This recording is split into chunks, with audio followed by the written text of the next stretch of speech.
sitting with the gaffer and him expressing to me that how much he wants me to sign another year, and I think a lot of people a lot of people get carried away in football, especially when you get to the end of your career. I remember it with, I hope they don't mind me mentioning them, with the likes of John Terry and Steven Gerrard and players like that. I'm not putting myself in their league, but players that have been at clubs for so long.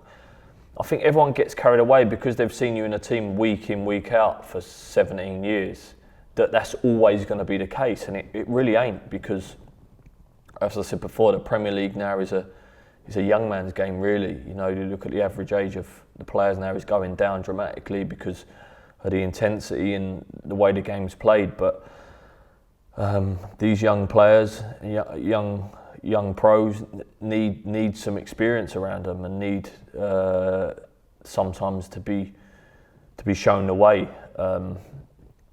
And that's what the managers asked me to do.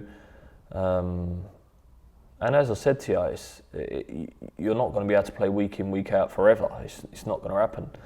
And I've thoroughly enjoyed my role this season when I've played, and even when I haven't played, and the managers use me from the bench and ask my opinion, and being able to contribute in another way. You see the game completely different from the side of the pitch. You know, you appreciate probably how good players are. Instead of being out there, you know, when you're out there, you're concentrated so much on your own game and the team. But yeah, I mean, I've thoroughly enjoyed it.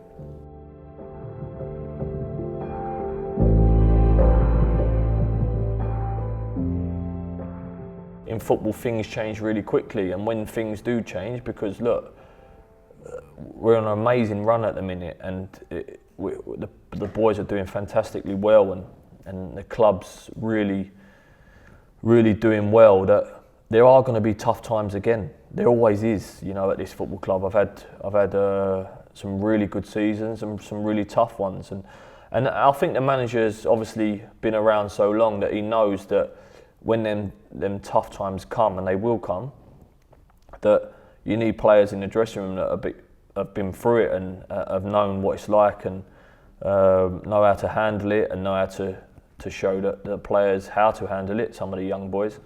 And I think we've got a real good mix of that at the minute. You've got the likes of Cressy and Angelo and Dulce, and players like that have been around the block and know the way the system works, and we've got a really good blend.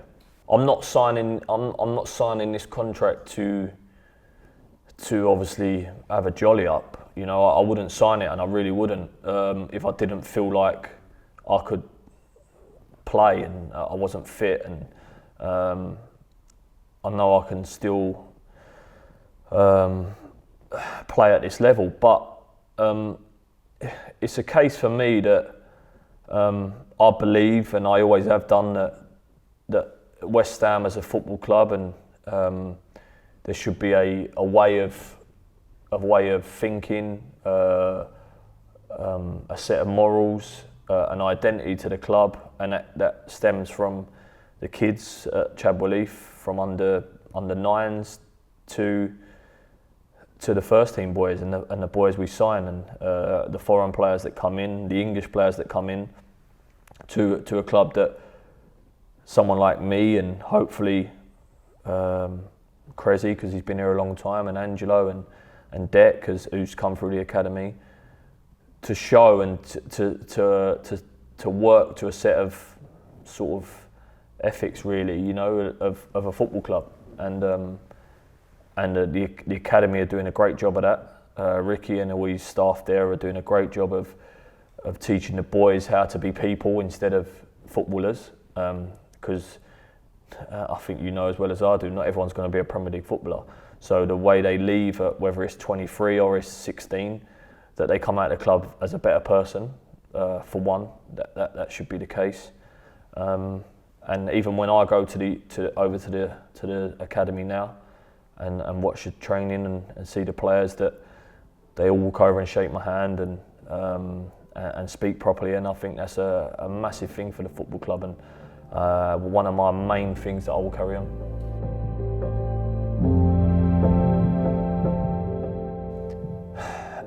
Look, listen, how many interviews I've done in my career about being a West Ham fan or whatever, but when you actually really think about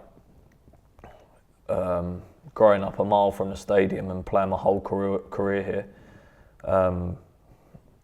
and the things I've achieved at this club, I've always said if you give me one game for West Ham as a 15-year-old, one game, I would have took that and gone and got a job elsewhere, because I could have said I played for West Ham. But I suppose if I was a West Ham fan, which I am, but if I wasn't a West Ham player, and I had a West Ham fan and a local boy as our club captain, I'd be proud of that. You know, to have someone that's here that knows the way the club runs, that's brought up on the way supporting the club, that would be that'd be great for me as a fan.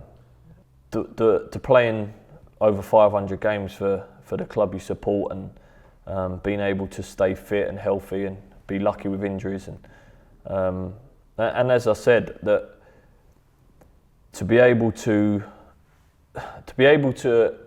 walk out and lead this club as captain, and through leaving the Boleyn to this last ever season, playing at that magnificent game at the Boleyn ground against Manchester United, and then into London Stadium, and the first ever game now. That's history, you know, for me and my family, and that'll never be taken away from us. And you hope that when you sort of obviously go to other stadiums, you do get appreciated, because I think they just respect the hard work and honesty, and the fight you bring for your own football club, and shake hands and win, lose or draw, and walk off at the end of the game. But as you say, it will be a very emotional year for me, but one I'm really looking forward to. I've been at the club since I was 11 years of age, and not only that, I supported the club since I was born. So all I've known really is West Ham. I've fully dedicated myself and my life to this club for 20 years, like 17 years in the first team, or 18 years it'll be as a first team player, and as you say, I've dedicated my whole life to this club, whether it's good, bad, through good times, through really, really tough times, through relegation, promotions, but I'm proud to say that after all that, that every Saturday afternoon I've laced up my boots and been ready to go again, you know, and fight and do everything I can to keep this football club in the Premier League. And obviously, apart from one season, we've been here ever since, and that's a very proud thing for me.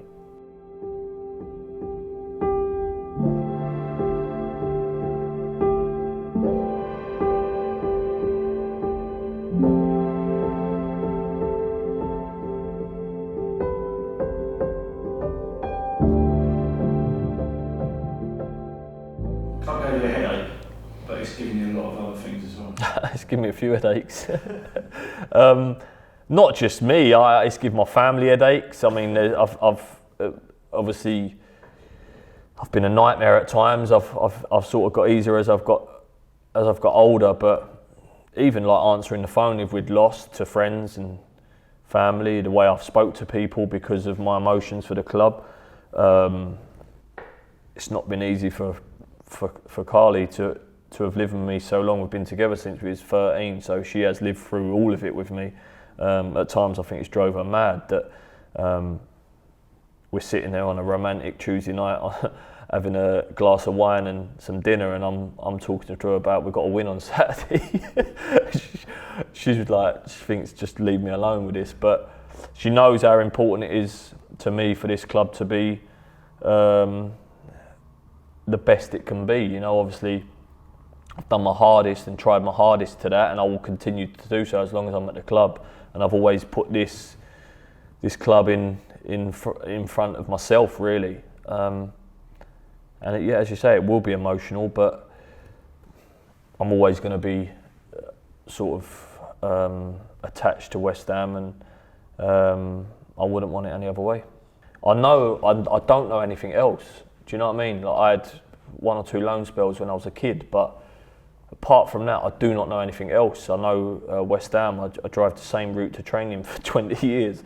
You see me, I was here at 10 to 8 this morning, sitting having breakfast and talking to you, talking to the staff, the masseurs, the chef, just having a conversation with everyone, and it's given me a life, and it's given me something to fight for every day.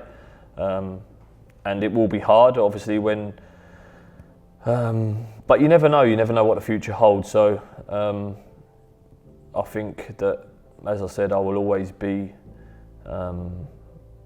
joined with West Ham, and I will always continue to want the best for the club. But as you say, a testimonial, a sellout bowling at the last season, it's just things that little kids dream of.